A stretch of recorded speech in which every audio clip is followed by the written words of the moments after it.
information that you will find useful. I'm recording the session, and when it's finished, I will get it edited, and then hopefully it will be put onto the Pearson YouTube channel, so you'll be able to access it from there. It obviously has to be edited first. I'm going to have a quick look at some of the frequently asked questions, the sort of questions that I get from teachers every day. And hopefully that'll answer some of the questions that you might have. We're going to have a quick look at assignments and some of the roles in BTEC, because I know some of you might be changing from the QCF, the older style qualification, to the newer style qualification, the RQF, and you might have some questions about the kind of different roles and things like that. Then we'll do a question and answer session, and hopefully that'll allow you to ask me any questions that you might have.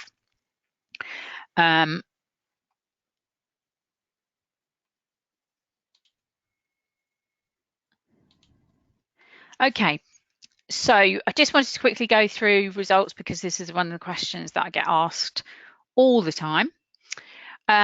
Results will be released onto Edexcel Online on Wednesday, the 18th of March, so not much longer now. And you'll be able to give them to students on that day, on the 18th of March.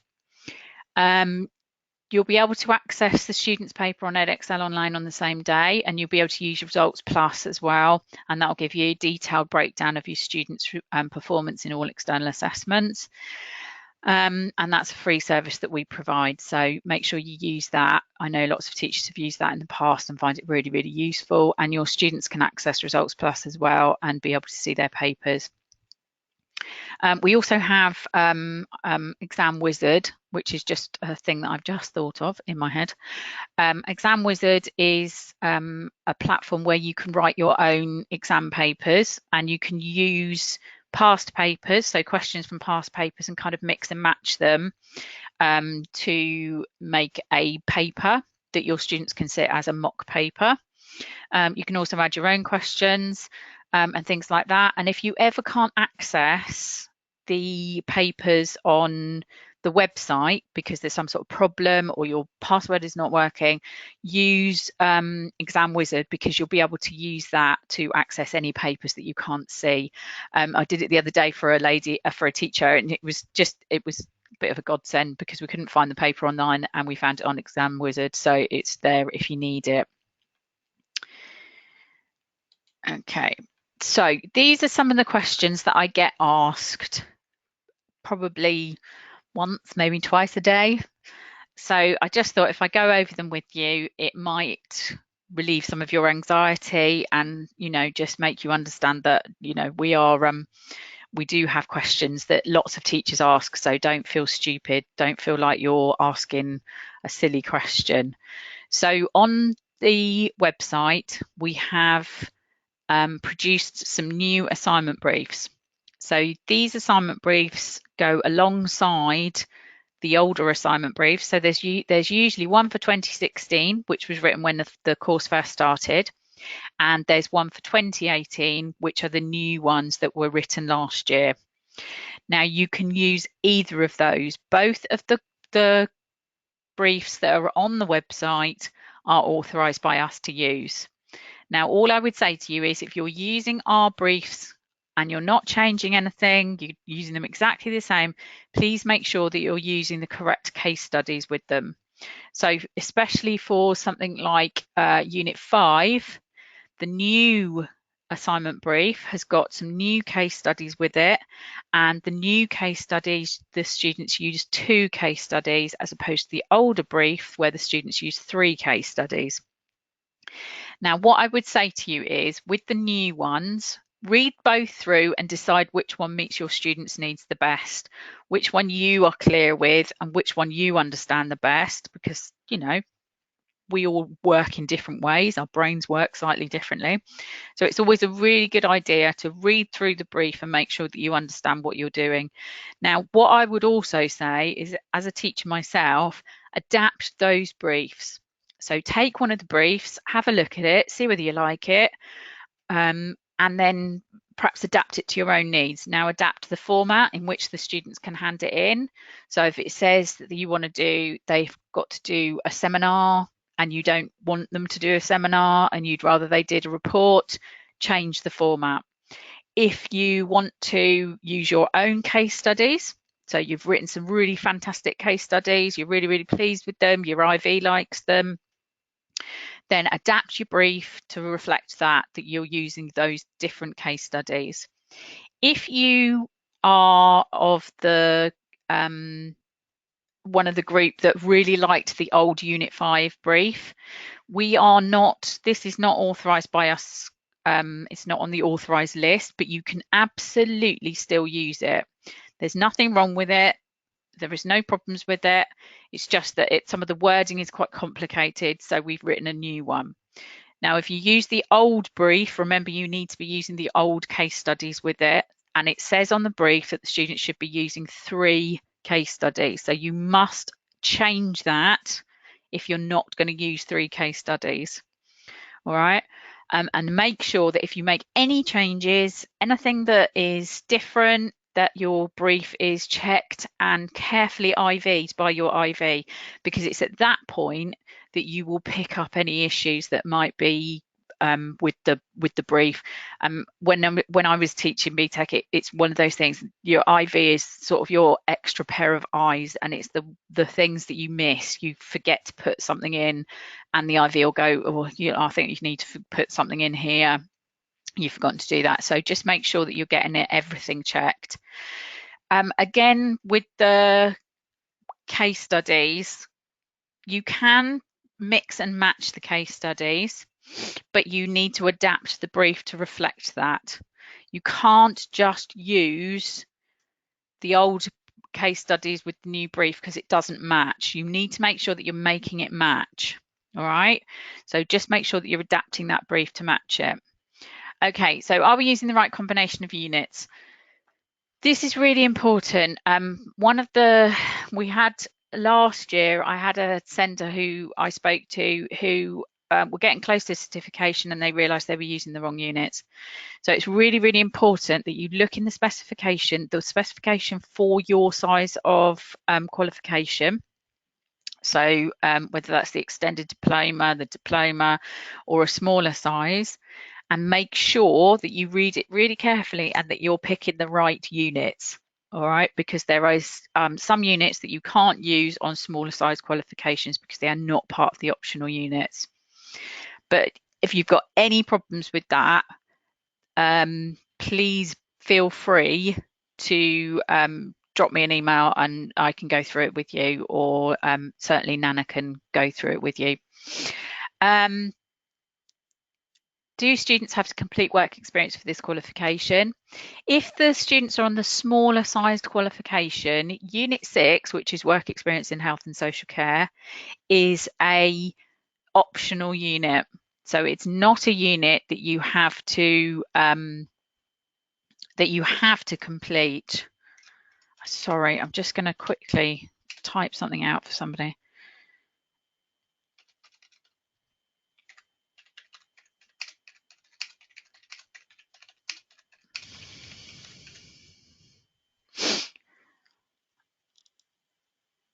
Oh, it's all right. Nana's got there now.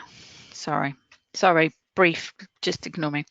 Right, okay, so just make sure that you're using the right combination of units, and that's all really clearly set out in the specification, and make sure that you've got that you're using that specification while you're setting up your course. Make sure that you make sure that you are sure of how many guided learning hours you have to use, and make sure that you're tailoring your units to the experience of your teachers. So if you've got a teacher who is a psychology teacher and they're teaching on health and social care, then you look at Unit 11. If you've got somebody who's really good at nutrition, then look at Unit 14. Look at the units and make sure that you're tailoring them to your teachers.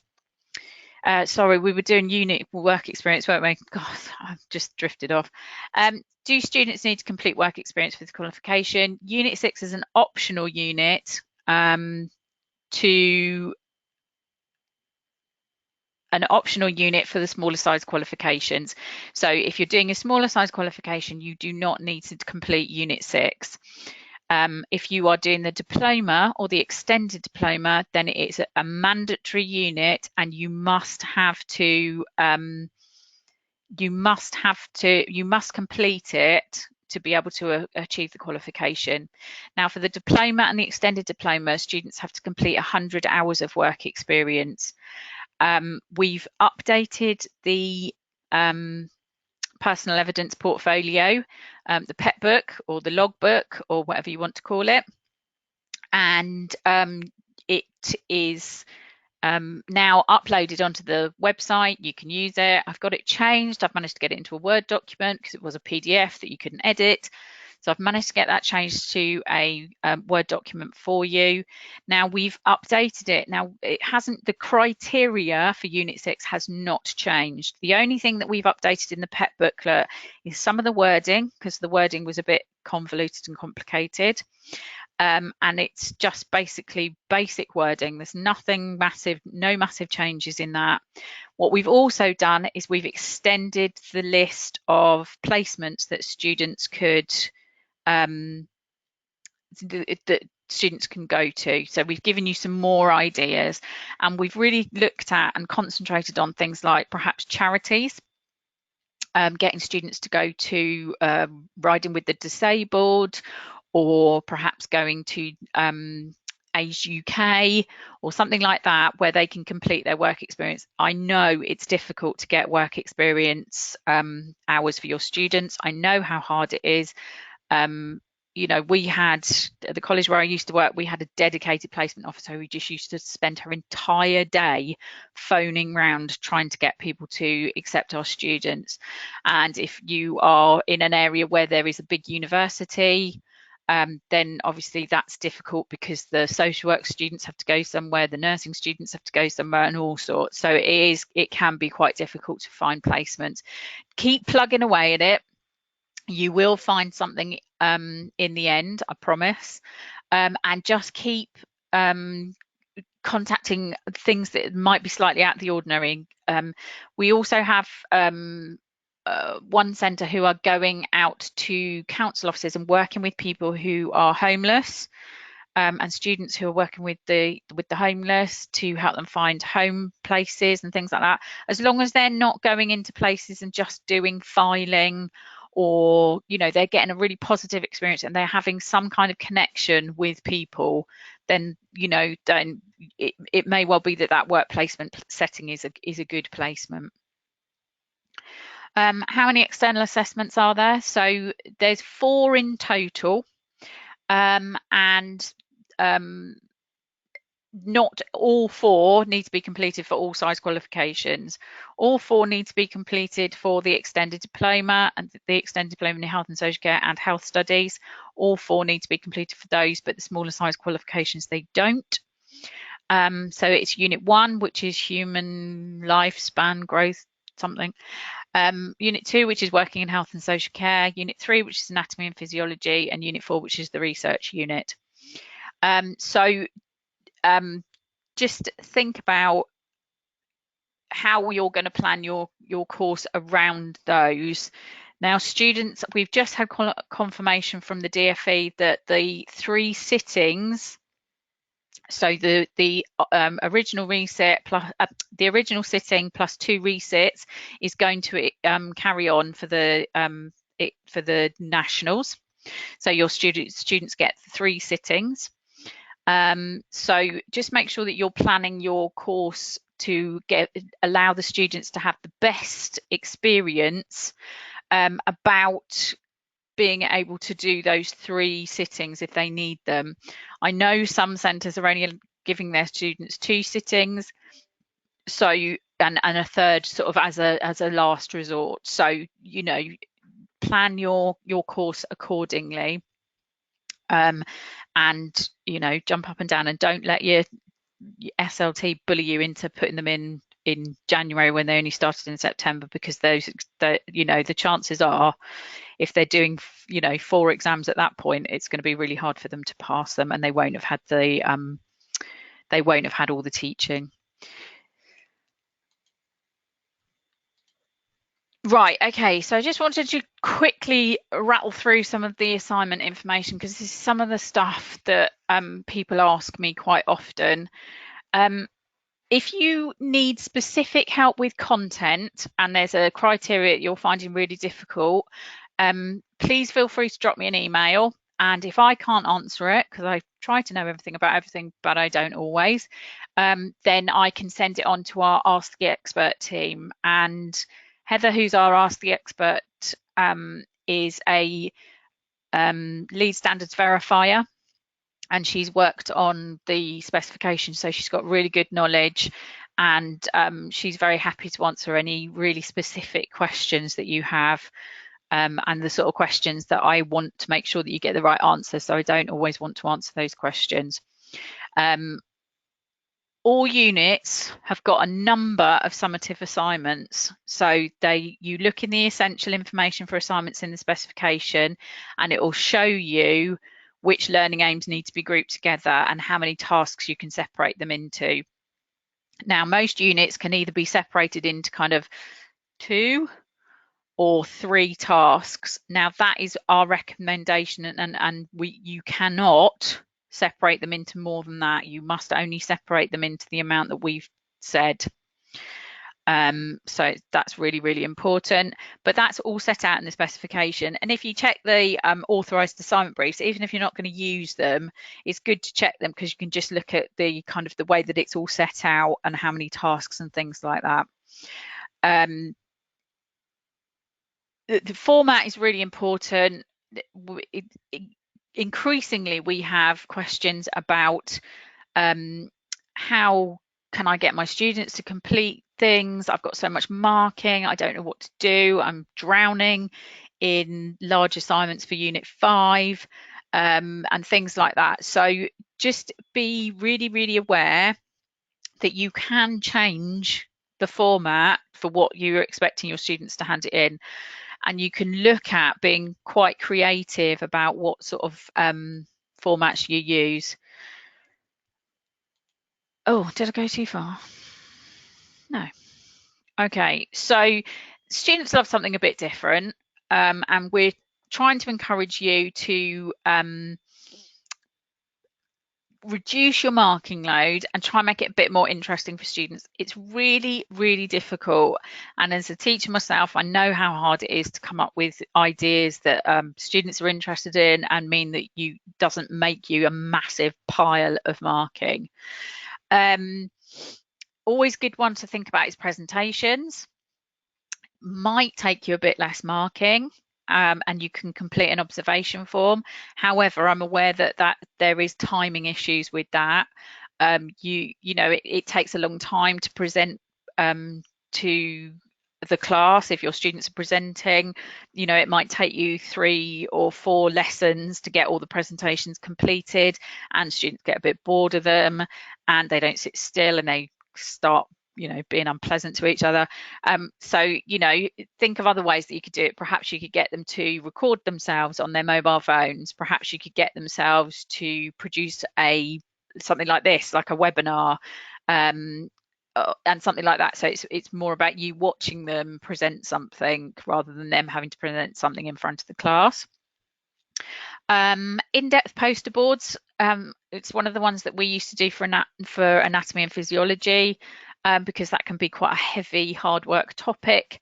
It certainly can be used for certain criteria. Just be careful that you are not expecting students to put huge amounts of work on a poster board, because, you know, that's really difficult for them. Another one that's really good for is legislation. If you can think of, you know, legislation and theorists, you can, you know, get them to put up pictures of the theorists and things like that. Research projects, so they can look really in depth at a particular subject. Perhaps it's, you know, something for Unit 5, they could look at ethics or something like that and look at doing a research project which, you know, relates to their case study.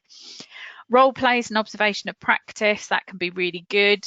There's not so many opportunities on the nationals to do role plays, but I mean, certainly demonstrating health and safety and things like that, is a really good one to do for observation.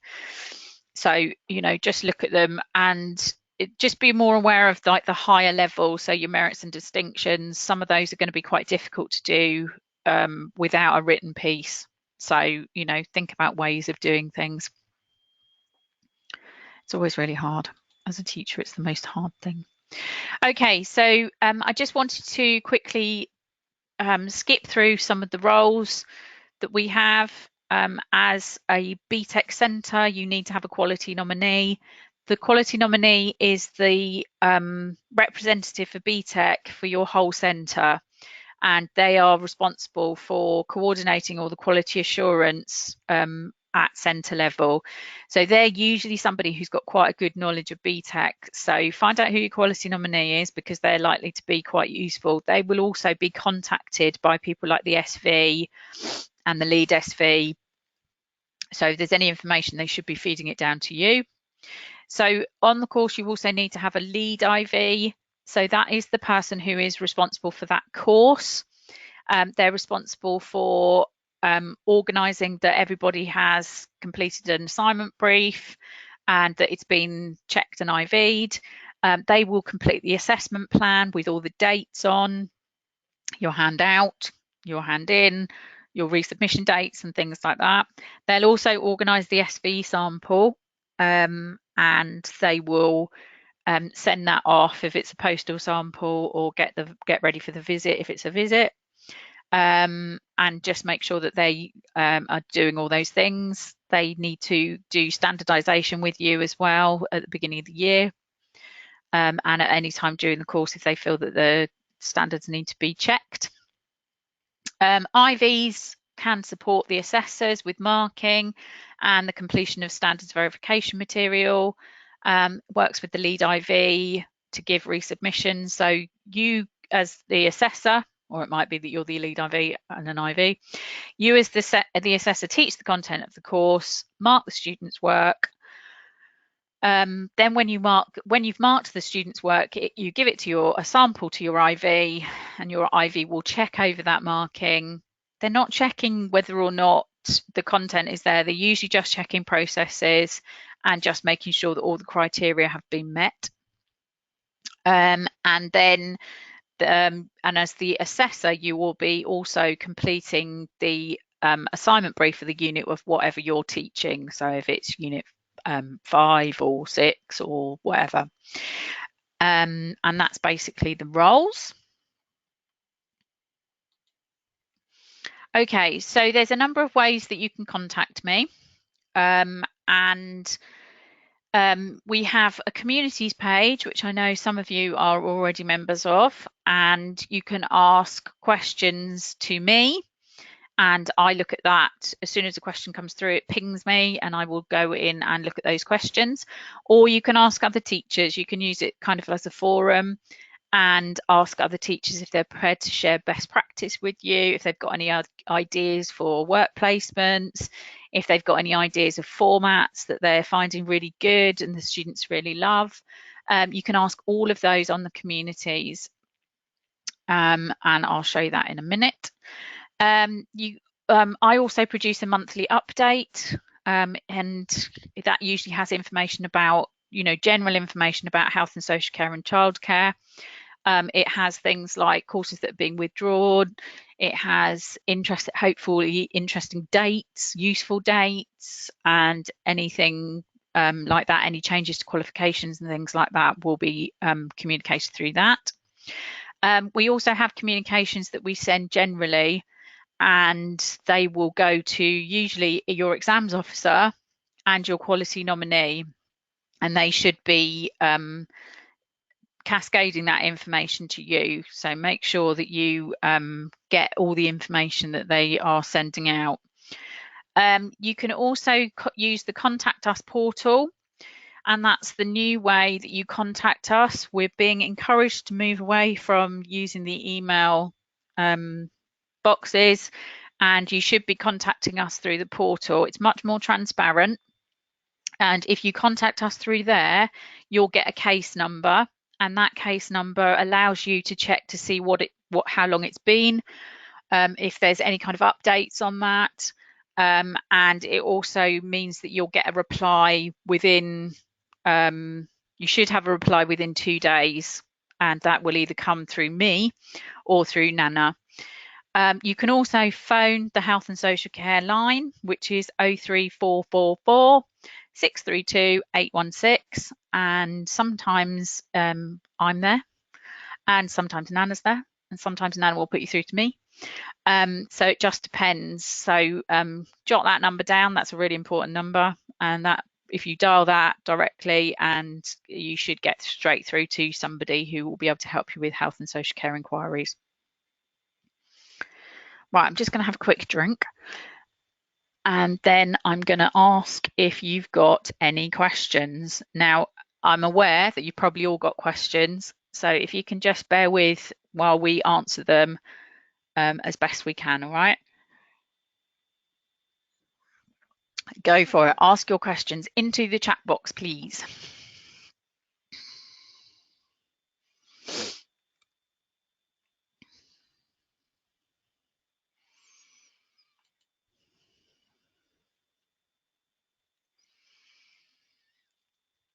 And if you can type your box to the entire audience, that would be really helpful, because it would be really good to allow everybody to see. Right, let's have a look. I'm going to have a quick look. We've had some issues with sound. I thought there was a question about Unit 6 and I missed it. Right, Rebecca has asked, can I just double check Unit 6 work experience is optional on the diploma? I don't know. I'll have to have a look in the specification. I don't know. Hold on a second. And I will have a look. Right, I'll have a look at that one. Catherine would like to know how you joined the health and social care community. Right, I think we need to do some. Let's just have a quick. Hold on. And I'm going to open up some pages and we can have a look. Right, let's have a look at Unit 6. I probably should know this. Right, here we go. These are your units, and it tells you whether they're mandatory or optional. So if you look down the list, Unit 6, you can see for the extended diploma is mandatory, and the extended diploma in health studies, it is optional for the diploma and the foundation diploma.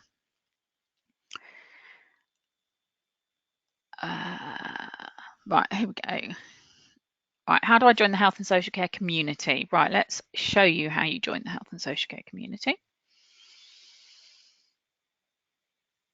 So what you need to do is go onto our page. Oh, look, there's a picture of me. And click on Contact Us.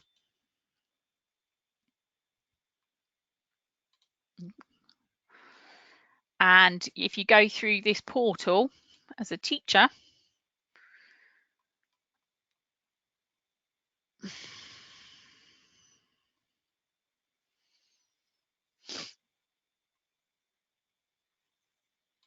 you should be able to get to the communities.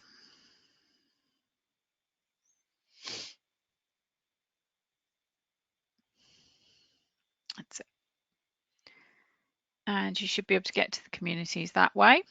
Or you can also get to the communities this way, which is a bit quicker and a bit easier. If you look on here, you've got that now. If you look on here, you can have a look at, that should take you straight through to the new communities. So if you click on that link,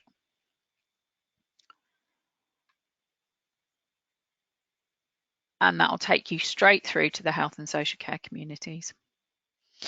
And I try and put up lots of information on there, and anything that you might find useful. The exemplar assignment for Unit Science seems to be relatively short compared to what some of our students admit. Is it definitely worth a distinction? Yes, Debbie, the exemplar work for Unit 5 has been checked by the lead SV, and they're very happy with it. So it is what students are expected to produce. Remember, it's all about quality, not quantity. I'm going to get that tattooed on my forehead. Try and encourage your students to be targeted to each criteria and not to waffle on, which, you know, for your average 16, 17-year-old, it's not very easy. They tend to waffle off.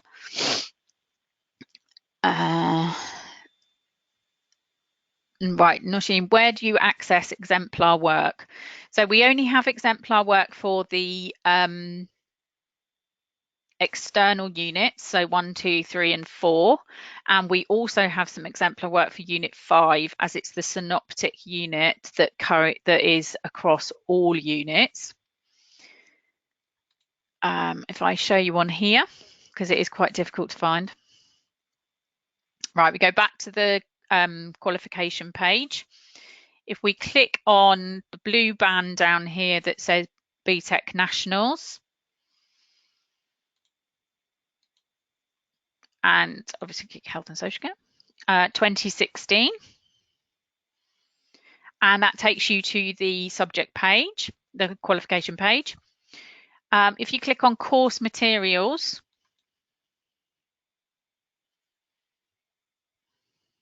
and teaching and learning material, oh, I think it's there. See, I don't even know where it is now. And there's loads of really good stuff in here. There's some past training content, and that's the official Pearson training that you would go to, and there's face-to-face things. That's where the new practical evidence portfolio is. That's where the new logbook is. That's really important as it's been updated. I'm now looking in the wrong place. So these are all the internal assessments, all the authorised briefs. So anything that's on here, you're absolutely free to use and do what you want with it. That's absolutely fine. We have every single unit that is taught, right up to 26. These are the case studies. So there's case studies for a number of units on here. Then there is the sample marked learner work for unit 5 down there, and that meets the requirement for a distinction. So that's there, and you can see that there.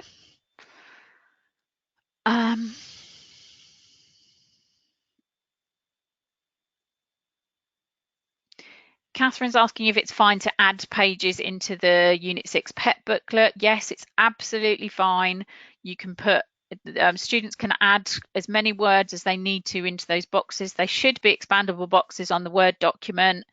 So they should be able to just keep typing and it will just get bigger and bigger and bigger. If they want to add anything extra, we've had, you know, things like pictures of display boards that they've done at placements, activities that they've done where they've taken pictures but not taken pictures of the people, just anything that kind of consolidates what they're doing for Unit 6. It's really good. It's their PEP booklet. It says that at the beginning of the PEP. It's theirs. They obviously need to complete the criteria, but they can add anything they want to. If they find policies and procedures that they want to put in there, if they find something particularly interesting about their placement or that relates to their placement, then absolutely they can add all those things in. The more the merrier. Where am I up to? Right, apart from practice and more practice, do you have any tips for students to be able to finish the Unit 1 exam 1 hour 30? Okay, so lots of students, we have had a really big look at Unit 1, the Unit 1 exam, or I know the examiners have had a look at, and it is actually well within the limits of students being able to complete. So unfortunately, it's just practice, practice, practice, and get them to kind of do the timing, practice timings. It's fine practicing the paper, but they need to practice being able to write something in a set amount of time. So make sure they know how to set the time for each question. But it is absolutely within the within what is expected for a paper of 1 hour 30. Yeah, I suspect they waffle on too long as well. Get them to be really targeted. That's the same with assignments. Get them to be really targeted and really look at the wording. So get them to understand the command words is really important as well, whether it's an explain or a describe or an assess or whatever it is. Get them to be really, really targeted. It would be helpful to have exemplars for internal assessments too. Yes, it would be really, really helpful to have exemplars for other units as well. I ask for them constantly, and I'm constantly told that assessment will look into it, and they don't. So we just have to keep nagging and keep asking whether we can have any. The only other thing I can suggest is that you ask other centres if they've got anything that they would let you have a look at. Some centres will be really generous and let you have a look at internal assessment units. Obviously make sure that it's confidential and everything. What I would say to you, if you go down that route, that's absolutely fine. There's some really, really fabulous work out there. What I would say to you is ask the centre if it's the work has been standards verified. If it's been standards verified, then you know that it's fine by us. If it's just an internal assessment that they've done, then obviously you're relying on them being able to produce good standard of work. So, it's just how you feel about that, but I would go for, if you can get some standard verified work, that would be really good.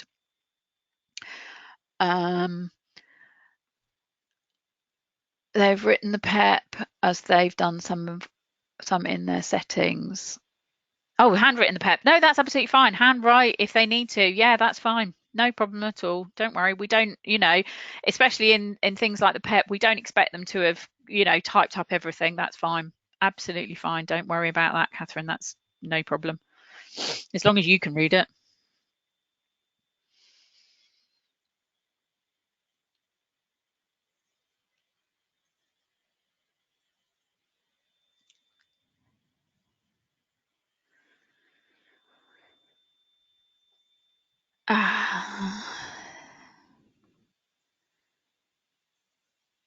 Yes, there are. There is some really good practice out there that's being shared.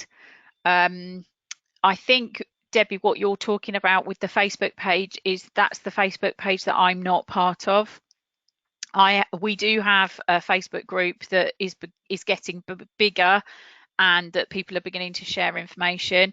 But I'm not part of the private Facebook page. It's not authorized by Pearson. That doesn't mean it's no good. It's just that it's not one that I'm part of. Yes, absolutely. The one with me and the one with the teachers is very, very different. I mean, I completely understand that. You need a sounding board, you need a place to go and sound off about Pearson. That's fine by me. I'm quite happy, but I that's not something that I want to be part of. I don't want you to feel that I'm there watching everything that you say. So I'm not part of that. Good, Debbie. I'm glad that you feel supported by using both those Facebook groups. It's worth, Debbie, it's worth going on to the communities as well, because there was also, you'll get Pearson information on there, plus you'll also get some teachers as well that are on there, and they're beginning to start being able to share their practice with you, and they ask for ideas.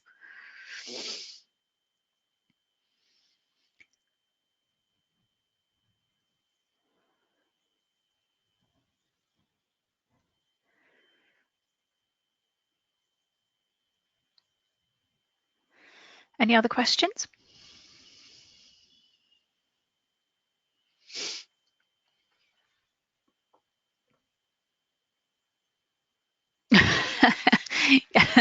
Yes. Okay.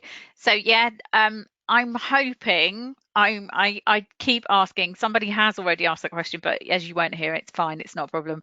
I ask regularly for more sample marked learner work. and I really hope that there's some coming soon, but I can't tell you how long it will take, or but I just keep nagging about it. As I was saying before, it's really good to share good practice with other centres. If you can find a centre who'll be really kind to you and let you have a look at some of their work, what I would say to you is just make sure that it's good work and that it's been SV'd.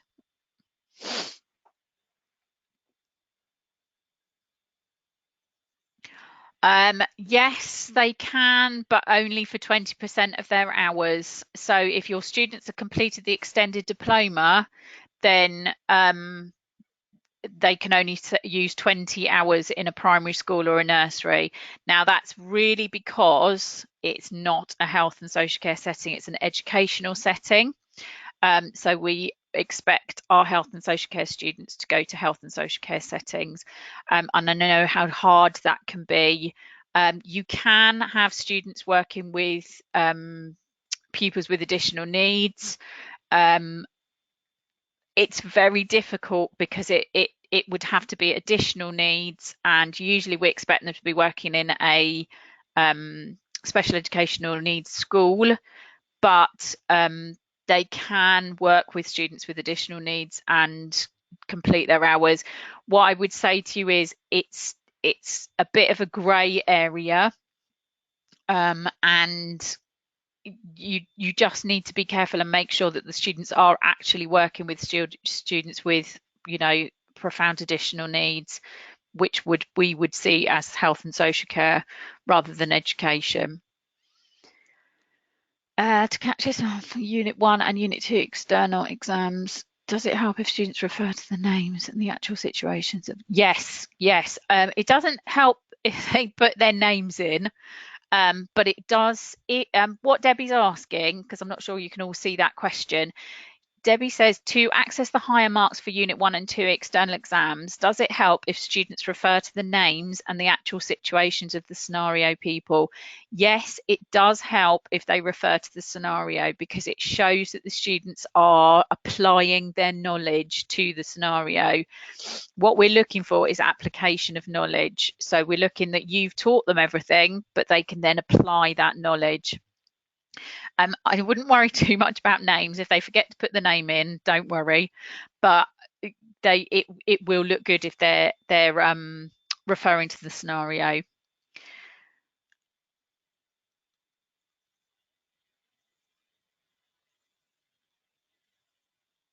Oh, Catherine, I'm not sure what you do in that situation. I don't know why you can't log into the community.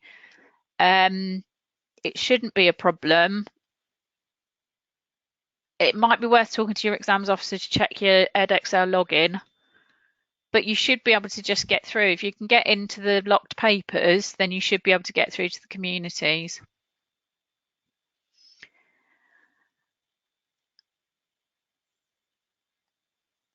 Debbie said that's the practice for this week then. So they're looking at the scenarios. So we're looking at loads of scenarios. So write some scenarios, Debbie, get them to write scenarios. Use it as a, what's that word? I can't think. Use it for you, like, if you start off your lesson, get them to write a scenario or something like that.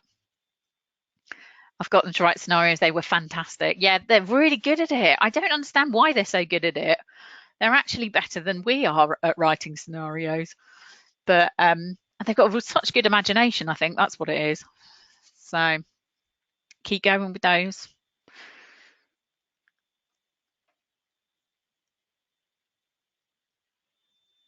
Any other questions?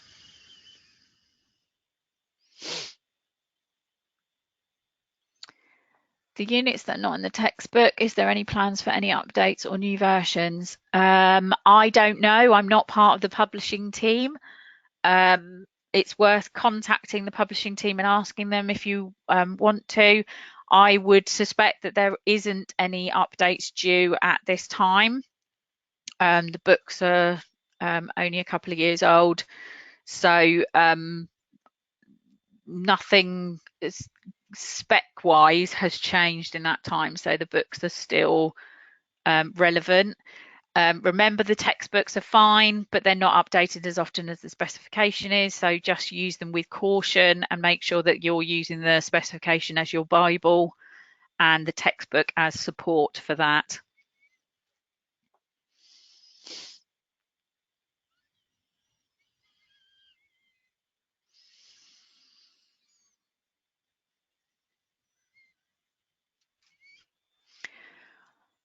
Are the textbooks available as ebooks? Yeah, I think so. I think if you buy the textbook, if you check on the page, let me have a look, then you should get an online version.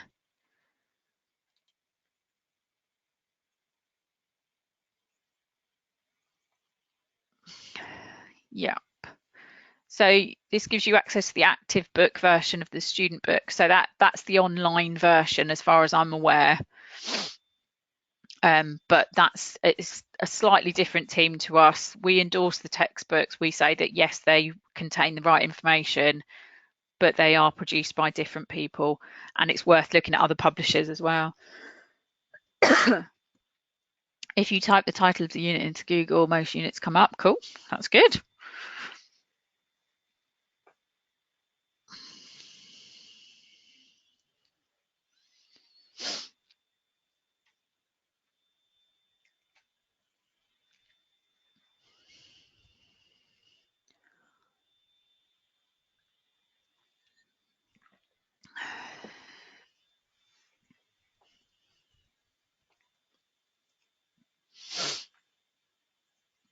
How are we getting on? Any more questions?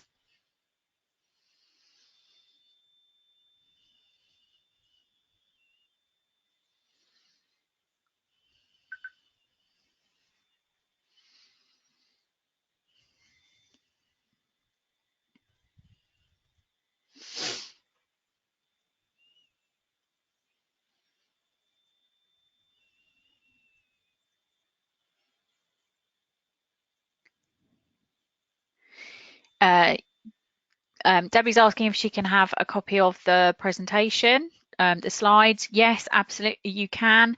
And what I'm doing, Debbie, is I'm recording this session.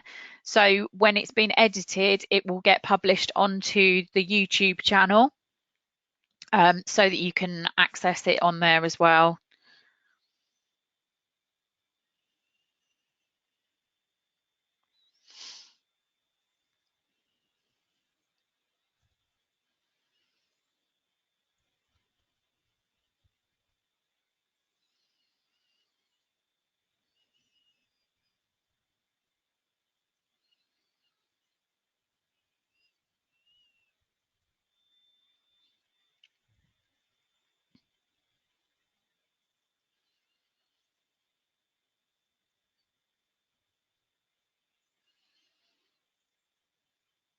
Any updates on the EV and risk rating visits? I don't know, because it's worth talking to your quality nominee about that. I know that they are allocating SVs at the moment, and they should be done by kind of the end of this month, I think, as far as I can see. And hopefully then your everything will be sorted out then. It's best to talk to your quality nominee about that. Please, may I have a copy of the PowerPoint slides? Yes, of course you can.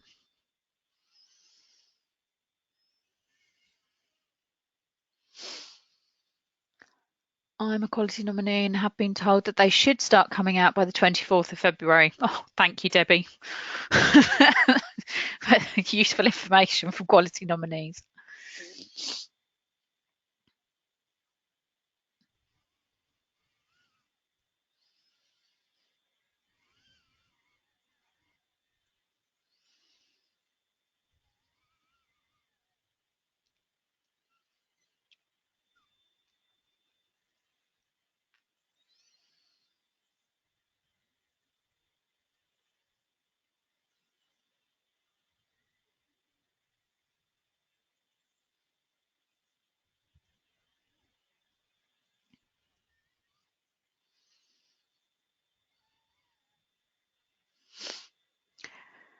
Right, if nobody else has got any questions, I'll just give it one more minute.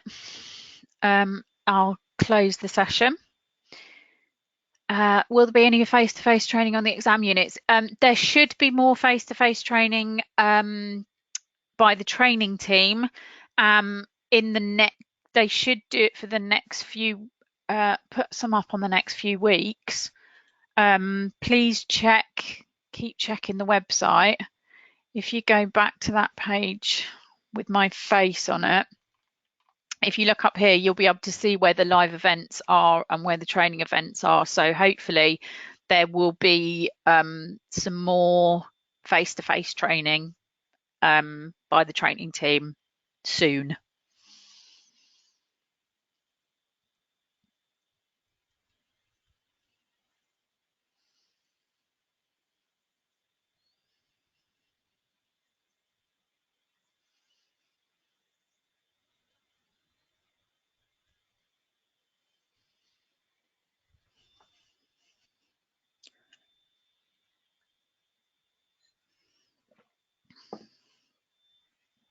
Okay, so I'm going to end the session there because we are pretty much up to time. Thank you very much for attending this session. I will try and get the PowerPoint presentation out to all of you. I will also let you know when we get the recording. So I hope you found it really useful. Thank you very much for attending, and I'll speak to you really soon. You've got my number if you need to call me. Oh, just a quick question. Hang on.